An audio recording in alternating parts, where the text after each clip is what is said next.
വരുന്നതിന് മുമ്പ് റബീഅത്ത് ബിൻ ഹുസൈം എന്ന് പറയുന്ന ചെറുപ്പക്കാരൻ വീടിന്റെ മുന്നിൽ കുഴിച്ചിട്ടിരിക്കുന്ന ഖബറിന്റെ അകത്തേക്ക് ഇറങ്ങുകയാ. എന്നിട്ട് അതിനകത്ത് കിടന്ന് കരയുന്നു, നാഥാ ഒരവസരം കൂടെ താ അല്ലാഹ്, നന്മ ചെയ്യാൻ ഒരവസരം കൂടെ താ അല്ലാഹ്. ഖബറിന്റെ അകത്ത് കിടന്ന് കരയുകയാണ്. അവസാനം എഴുന്നേറ്റ് വീടിന്റെ അകത്ത് കയറി. പിന്നെ രാത്രി മുഴുവനും ഇബാദത്താണ്. അല്ലാഹുവേ, ഇങ്ങനെ ജീവിച്ചിരുന്ന റബീഅത്ത് ബിൻ ഹുസൈം എന്ന് പറയുന്ന ചെറുപ്പക്കാരനോട് അനസ് തങ്ങൾ പറയുന്ന, റബീഅ, അല്ലാഹുവിന്റെ പ്രവാചകൻ നിന്നെ കണ്ടിരുന്നെങ്കിലോ മുത്തുനബി സ്നേഹിക്കുമായിരുന്നു എന്ന് പറയാറുള്ള കാരണം എന്തെന്നറിയോ? ആ ചെറുപ്പക്കാരന്റെ ചരിത്രം എടുത്ത് വായിച്ചു നോക്കൂ. ഈ സദസ്സിലിരിക്കുന്ന നിങ്ങളെ ആരെയെങ്കിലും അല്ലാഹുവിന്റെ പ്രവാചകനെ സ്നേഹിക്കണോ? മുത്തുനബിയുടെ കൂട്ടുകാരാകണോ? അല്ലാഹുവിന്റെ പ്രവാചകന്റെ കൂട്ടുകാരാകണോ? ചെറുപ്പക്കാരാ, നിങ്ങള് ഈ പ്രപഞ്ചം മുഴുവനും സൃഷ്ടിക്കാൻ കാരണക്കാരനായ അഷ്റഫുൽ ഖൽഖ് നബി മുഹമ്മദ് മുസ്തഫ, പച്ചക്കുപ്പയുടെ മടിത്തട്ടിൽ കിടന്നുറങ്ങുന്ന നബി മുഹമ്മദ് മുസ്തഫ സല്ലല്ലാഹു അലൈഹി വസല്ലമ തങ്ങൾ സ്നേഹിക്കുന്ന പെണ്ണാകണോ? മുത്തുനബി സ്നേഹിക്കുന്ന പെണ്ണാകണോ? എന്റെ പ്രിയമുള്ള ചെറുപ്പക്കാരാ, റബീഅത്ത് ബിൻ ഹുസൈമിന്റെ പോലെയാകൂ, റബീഅത്ത് ബിൻ ഹുസൈമിനെ പോലെയാകൂ. ആ ചെറുപ്പക്കാരന് 6 നന്മ കൊണ്ടുണ്ടായിരുന്നു.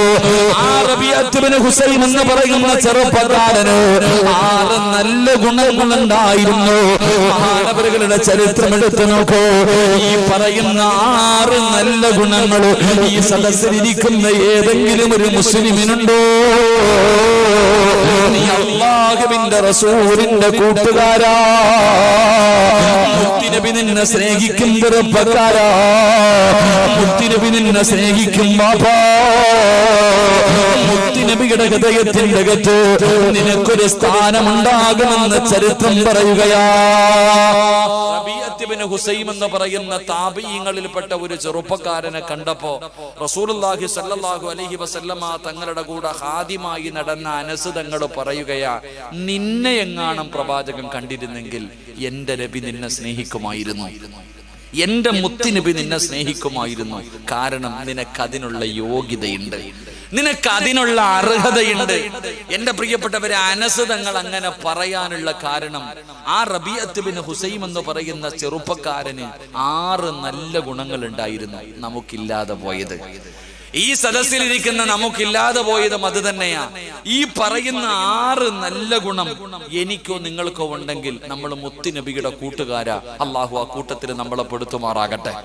അല്ലാഹു ആ കൂട്ടത്തിൽ നമ്മളെ പെടുത്തുമാറാകട്ടെ.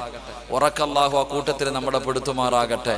അല്ലാഹുവേ, മുത്തുനബിയെ സ്വപ്നം കാണാൻ, അല്ലാഹുവേ, ഈ ലോകത്ത് നിന്ന് യാത്ര പറയുന്നതിന് മുമ്പ് അഷ്റഫുൽ ഖൽഖായ തങ്ങളെ ഒരു വട്ടമെങ്കിലും ഒന്ന് സ്വപ്നം കാണാൻ ഞങ്ങൾക്ക് നീ ഭാഗ്യം നൽകണേ പടച്ചോനെ, ഞങ്ങൾക്ക് നീ ഭാഗ്യം നൽകണേ പടച്ചോനെ. കാണാൻ ആഗ്രഹമുള്ളവരൊക്കെ ഒന്ന് കൈവക്കിക്കേ. അൽഹംദുലില്ലാ, എനിക്ക് ആഗ്രഹമുണ്ട്. 33 കൊല്ലമായി ഞാനും പരിശ്രമിക്കുന്നു, ഇതുവരെ പറ്റിയില്ല. മുത്തുനബിയെ സ്വപ്നം കാണണമെന്ന് ആഗ്രഹിച്ചാൽ മാത്രം പോരാ. നമ്മളൊക്കെ പറയും മുത്തുനബിയെ വല്ലാത്ത ഇഷ്ടം, റബീഉൽ അവ്വൽ 1 മുതൽ 12 വരെ. ഓ, എന്നാ സ്നേഹമെന്നറിയോ പടച്ചോനെ. മൗലിദ്, മദ്ഹ് എല്ലാം അത് കഴിഞ്ഞ മടക്കി ആണ്ട് നടത്ത, വർഷത്തി 12 ദിവസത്തെ ആണ്ട്. ആ സ്നേഹമല്ല എന്റെ പ്രിയപ്പെട്ടവരെ. നമ്മൾ സ്നേഹിച്ചിട്ട് മുത്തുനബിയെ കാണാൻ ഞാൻ ആലോചിക്കുന്നത് 33 കൊല്ലം കൊണ്ട് ഞാൻ വഅദ് പറയും, സ്വലാത്ത് പറയും, മദ്ഹ് പറയും, മൗലിദ് ഓതും, എല്ലാം ചെയ്യും. 33 കൊല്ലമായിട്ട് എനിക്കിതുവരെ പറ്റിയിട്ടില്ല. അപ്പൊ ഞാൻ മനസ്സിലാക്കുന്നത് ഞാൻ കള്ളനാണ്.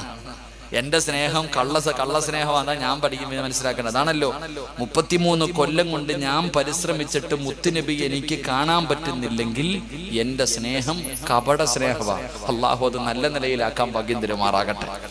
എനിക്ക് 33 ആയുള്ളൂ. സ്റ്റേജിൽ 50 കഴിഞ്ഞ് ഇരിപ്പുണ്ട്. സ്റ്റേജിലും പുറത്തു ഇരിക്കണവർ എന്നെക്കാലം വയസ്സ് മൂത്തവരുണ്ട്. എന്തേ വാപ്പ പറ്റാത്ത? ഒരുപാട് നബിദിനം ആഘോഷിച്ചല്ലോ, ഒരുപാട് ചീരണി തിന്നല്ലോ, ഒരുപാട് മൗലിദ് ഓതിയല്ലോ, ഒരുപാട് സലാത്ത് പറഞ്ഞല്ലോ. എന്തേ നിന്നെ കൊണ്ടും പറ്റാത്തത്? അപ്പൊ കള്ളസ്നേഹം ആയതുകൊണ്ടല്ലേ? അപ്പൊ അത്